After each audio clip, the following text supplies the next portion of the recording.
At Har Sinai, Kodesh Baruch Hu gave over the Torah to us, and the Torah includes the mitzvahs and the hashkafos that we have, the way that we look at the world. But it's one thing to learn that material intellectually, it's another thing to actually put it into your heart. And putting it into your heart requires a structure, it requires a technology. The technology that was given to us at Har Sinai to do that is called Mussar. And in the Vaad, what we do is we get together and we practice an ancient technology for becoming the Torah that we know. Because I'm in a Vaad, I'm more aware that a Kadosh Baruch Hu runs the world. Because I'm in a Mussar Vaad, I feel I'm a better father and a better husband. Because we're in a Mussar Vaad together, I think we get along better. I agree.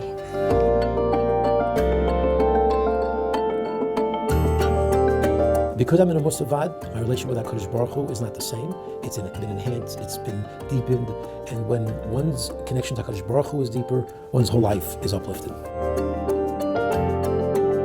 Because I'm in a Mussar Vaad, I am more aware of my faults, but I know that I'm going to be working on them, so I try and be patient with myself.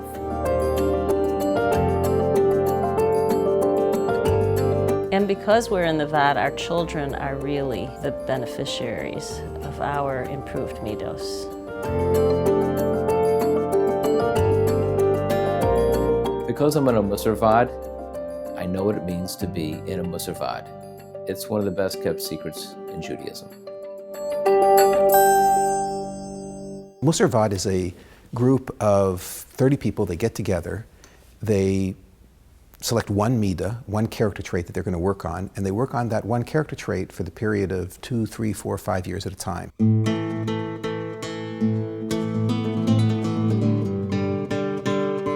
And the work is done at a cognitive level. There's readings that they go over. It's done at the behavioral level. There's exercises that they do every single day.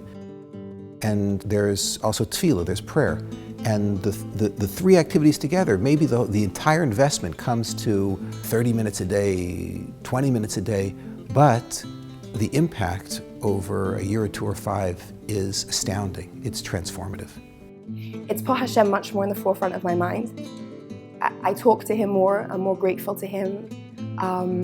I think my family is more grateful, more aware of what they receive. They're grateful, they express gratitude more to people. They say thank you for things. We're also more careful about commitment. We're careful about what we say we're going to do. We don't make commitments without being sure that we're going to be able to follow through. It's about pushing ourselves day by day, year by year, to a different level. It's finding that area, and that's, I think the Vaad is fantastic in finding areas in our own lives, because it leaves it open-ended enough for us to take the midos that are so critical and say, well, how do I translate in my life as to where it's going to make a difference? And if anger is that pressure point, if jealousy is that pressure point, if haughtiness is that pressure point, if emunah is that pressure point, bitachon, whatever that points are, we're going to have tools and methods and vehicles by which we can improve, and on a daily basis. It's almost even on an hourly basis. Nothing has changed me and transformed me and given me so much grounding and connection to the Borei Olam than the Mussar Vaad. I would not be the same person if I would not have attended the Vaad. Me and my wife, we both started attending, and since then we could truly say that many things in our lives have changed. On a daily basis, what we call avodah, what we call on a daily basis working on yourself with different tidbits of information, practices and reading, little by little it does make a change, and it goes so deep into your soul, but in such a subtle way that it doesn't create a resistance. You don't become defensive towards it. So I've considered this to be a true blessing and a privilege. I've told many of my friends to attend. The Vaad gave me the ability and gave me the tools to be able to practice becoming a more chesedic person, and a person that has a little bit more savlanis than I had before, and a person who has developed a little bit more that trust in Hashem, that Hashem is going to take care of things. Being in a Vaad, especially for somebody who grew up as a FFB, really made a tremendous difference in my life. I feel like I'm about to teshuva because of the Vaad. I feel like I am a lot more focused on life. I realize that my family, my wife, my kids is my priority. The Vaad has really helped me be a much more amazing mother than I know I would have been without it, in many ways. One way that really stands out to me is some people have pointed out to me that I'm overly trusting with my children, and I think that's because we worked on Emunah and I became a trustworthy person. If the goal is to excite the intellect, then you need classes very often because the intellect requires a constant feed of new information to titillate it. But if the goal is to change the body, where the midos are resident, where the character is resident, so that's a very long-term process. People are big ships. They turn very slowly or they crack. So therefore, people can't take on new avoda, new projects, and internalize them faster than once a month. Once a month is even quick. And the people who've been in the Mussar Vaad for years often will say, we need another month, we need another couple of months before we can move on. So the Vaad is once a month, and for me, that's once a month too many. I can't quite say that when it's Vaad night, and I'll call up my wife and say, it's the Vaad, you got yours tomorrow. And it's not like we got courtside Laker tickets. We need a month to absorb what we had that 1 hour. You come away with a lot of homework, but in any particular day, it's not a lot of homework at all. It fits in those little cracks and crevices of your day. It doesn't take up, it takes up the time that you would have wasted. And therefore, that's a benefit in and of itself. We work on our midos very slowly over a long process. It's a 3-year process per midah that we have in the Vaad. And I believe it's that way because that's what we require as human beings in order to change something that's so deeply rooted, which is our habits and our character traits, our midos. We need a long, slow, gentle process so that it gets absorbed into us in the same sort of process that our initial habits get absorbed into us. So this is a very healthy way of being able to grow. It's not dramatic, it's not quick. You don't see immediate results, but those results, hopefully, if we really are consistent with them, are going to be long-standing and become really a genuine part of us. A rock by itself is an extremely difficult thing to change. I mean, you'd have to smash it with a hammer at best to be able to get it to fall apart, to break apart. But water, something as delicate as water, can actually change the form of a stone if enough drops fall on it over years and years and years. And it's the same concept with the Vaad. So the work that we do, the avodas, in and of themselves, by themselves, 1 day, 2 days, 3 days, are not gonna change your personality. But over the course of time, over repeated measures and repeated attempts to fulfill the avodas that we're given, that will change you. That will change your personality.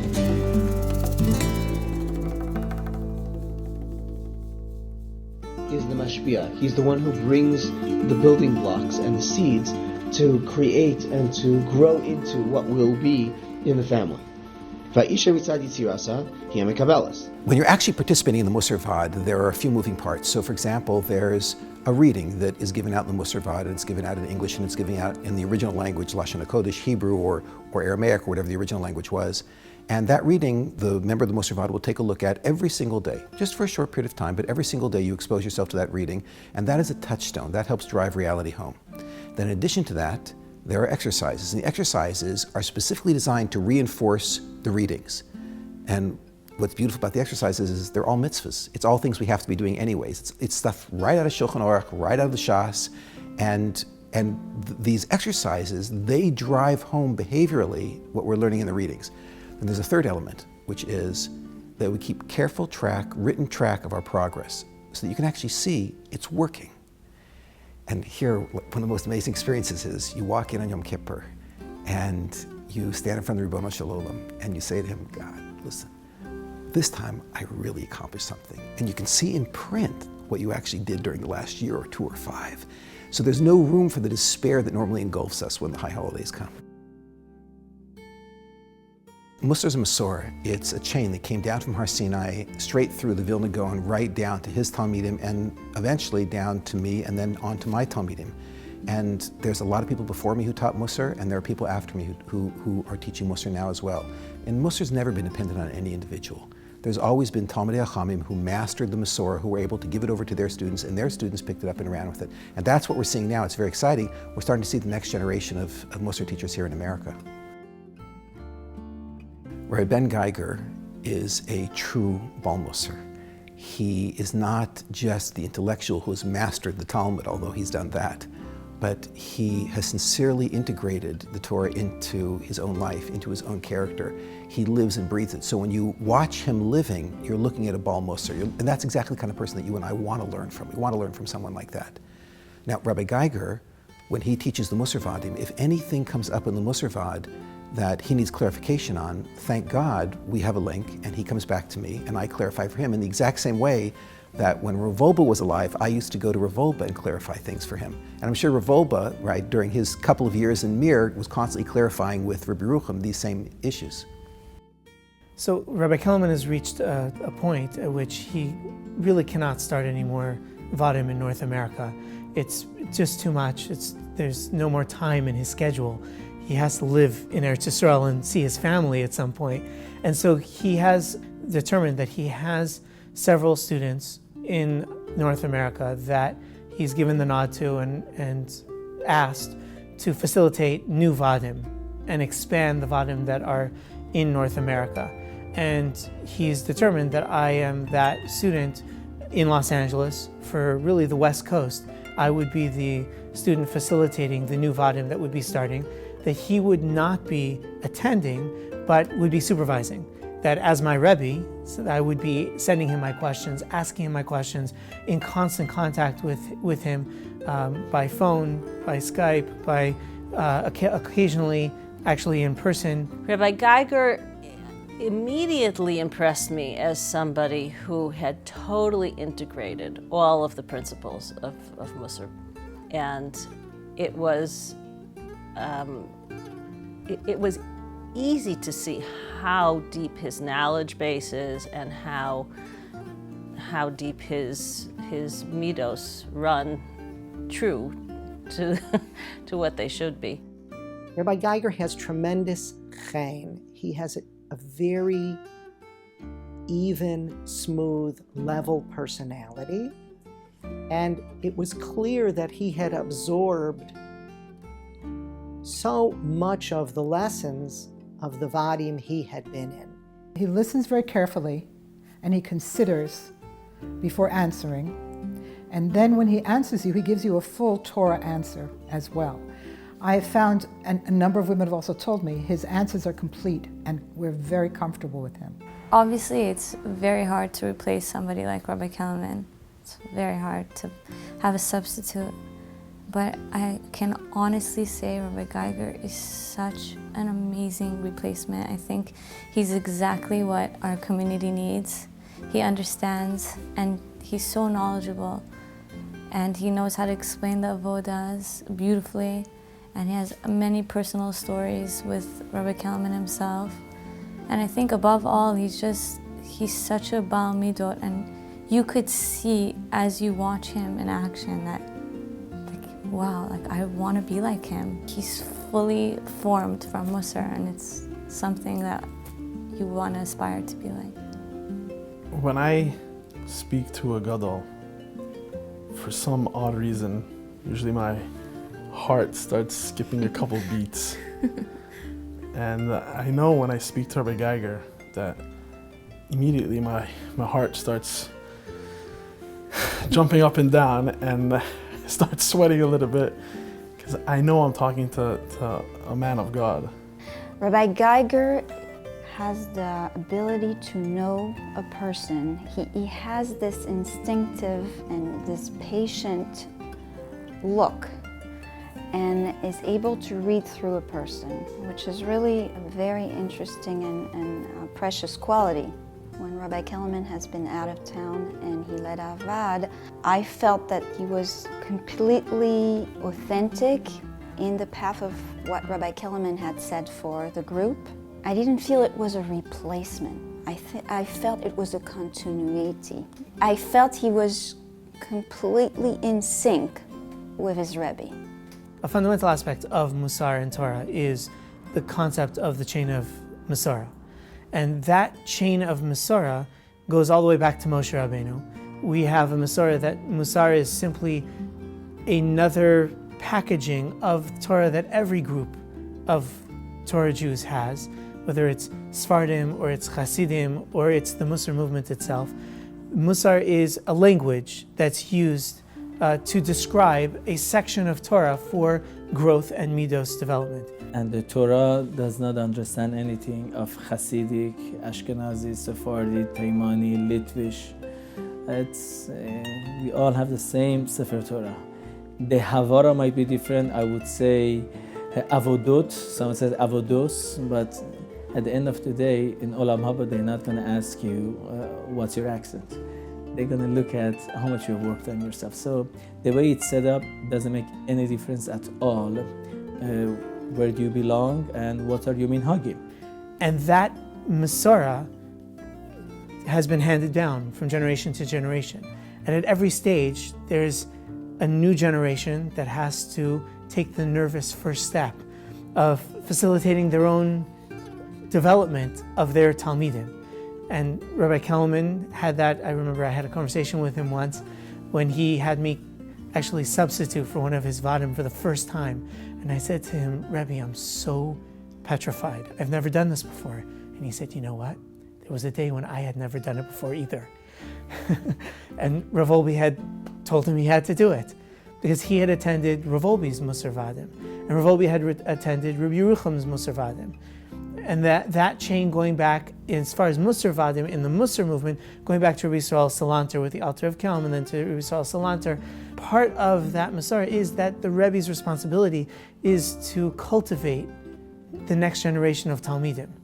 And as daunting a task as that is, and as overwhelming as that concept may be to me, I've now become a part of that Masorah that Rabbi Kellerman has given me and the group of students that he has given the nod to, that we're ready to be part of that Masorah. Transition is, man, if you can't handle transition, it's tough to be a Jew. So this is all part and parcel, especially in the world of Mussar, is getting this. You know, I guess the Almighty said, hey, it's time now. Rabbi Kellerman is not going to take you into the land of Israel. It's going to be Rabbi Geiger. So, okay, we'll bring it on, and this is what we must need. If we can change who we are, even in the slightest degree, that's exactly what our life is about. Because everything else, Akash Baruch Hu's got this plan. He's had a plan he had it for thousands of years. He's going to have it, Bez Hashem, ad Bias HaMashiach, and he's got this plan. So that's out of my control. What can I do? What am I here for? And I'm here to simply find a way to change a little bit softer, a little bit nicer, a little bit more focused, a little bit more amunah, a little bit more bitachon, a little less kina, a little less gaiva. I mean, all of these things are incredible stepping stones in a person's life. And if we can appreciate those small steps and move in that way over a long period of time, we can look back and say, wow, I've done something. And that's really the incredible aspect of the Vaad, is that it allows you to really focus on what really, really is important. And that's you. You're important. Not being the same person today that you were yesterday. And there is no other aspect of where we can play the role of making that difference, of changing who we are, other than through the Mussar aspect, through developing ourselves as better Jews. One of the things that people have to remember when they come into a Mussar Vaad is that this is not the flash of fireworks. This is we're in Los Angeles, watching the sunset. The beauty of the sunset takes time to develop, and it's constantly changing over the course of that sunset. So when a person comes into the Mussar Vaad, they're going to have to be patient. It takes time to start to see that impact. And for every person, it's different. It could be a year for some people. It could be 3 years until they look back and they say, I'm really a different person than I was when I started that Mussar Vaad.